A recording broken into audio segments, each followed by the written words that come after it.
Alright, we need to talk about the left-back position in La Liga right now. For once as a Real Madrid fan, this is the best signing we have made so far. Because Real Madrid just created a genuine headache, not for themselves, for everybody else. Marc Cucurella, fresh off winning the World Cup with Spain, is now a Real Madrid player. Cucurella, he's just a pest, bro. I think he's a pain in the ass. I think any team in the world is lucky to get him. Let's break down why this move matters so much. Quick background for anyone who's only vaguely aware of him. Marc Cucurella, 28 years old, Spanish left back, came through Barcelona's academy actually, then bounced through loans at Eibar and Getafe before really breaking out. He played over 100 La Liga games in that stretch before Brighton picked him up in 2021. One standout season under Graham Potter later, Chelsea paid big money for him in 2022. His time at Chelsea was mixed if we're honest, inconsistent, questioned a lot in the Premier League for his defending. But every time he pulled on the Spain shirt, something clicked. He became Spain's first-choice left-back, was a standout at Euro 2024, and this past World Cup, he was arguably one of the most reliable players in that Spain back line, part of a defense that kept 7 clean sheets in 8 matches and racked up 2 assists along the way. 3, 2, 1! If you have seen this brother play against one of your teams, you would just hate him, man. So here's the transfer story. Real Madrid didn't wait around. They got the deal with Chelsea done on June 15th, the same day Spain kicked off their World Cup campaign, beIN Sports, for a fee reportedly around $63 million. beIN Sports, Mourinho wanted him specifically, not just as squad depth, as the guy who starts. And Cucurella delivered on the World Cup stage with Real Madrid already owning his rights, which honestly is the best case scenario for any club investing that kind of money. Now here's where it gets spicy. This signing has created a real internal mess at the Bernabeu. Real Madrid already had options at left back. Fran Garcia, Ferland Mendy, even Trent Alexander-Arnold can play that side in a pinch. But with Mourinho naming Cucurella his clear first choice, both Garcia and Mendy are suddenly fighting for their futures at the club. There's actually talk that Madrid could look at terminating Mendy's contract entirely, the same way they handled Eden Hazard, mainly because his injury record has become such a persistent issue. So think about that. One signing, and it's not just strengthening the team, it's actively pushing out players who were first-team regulars a year ago. That's the kind of ripple effect that defines a transfer window. And Cucurella's not shy either. Off the pitch, we saw him promise to get a tattoo honoring national team coach Luis de la Fuente after Spain's World Cup win, and he's already followed through with the design. It says a lot about how much that Spain camp means to him.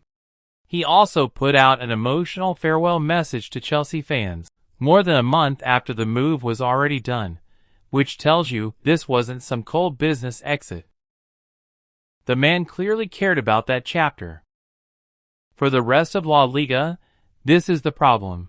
You're not just facing a solid left back anymore, you're facing a World Cup winner at the peak of his confidence, playing under a manager who trusts him completely, in a Madrid side that's already stacked. Wingers who used to feast on Real Madrid's left flank are going to have a very different night from now on. And honestly, Cucurella isn't even the most eye-catching move Madrid made this summer. Because right alongside it, they went and signed Yan Diomande. If you don't know the name yet, buckle up, because this story is actually kind of insane. Diomande is 19, from Abidjan, Ivory Coast. 4 years ago, he was on a student visa in Florida that was about to expire after Chelsea, Bournemouth, Crystal Palace, Olympiacos and Rangers had all looked at him and passed. This wasn't some polished academy kid. This was a nobody's watching, could be fallen through the crack story. Then it just exploded. He signed for Leganés in Spain in late 2024, made the jump to RB Leipzig in the Bundesliga in 2025. And once he got there, he didn't waste any time announcing himself. He scored a hat-trick in a 6-0 win over Eintracht Frankfurt, and picked up the Bundesliga Rookie of the Month award for it. On the international side, it's just as wild. He scored in each of his first 2 matches for Ivory Coast, and helped them qualify for their first World Cup since 2014.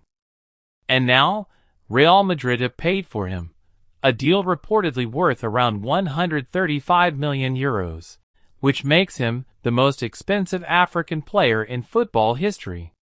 19 years old, from a trial reject 4 years ago, to a 9-figure Real Madrid signing. That's not a normal career arc, that's a movie.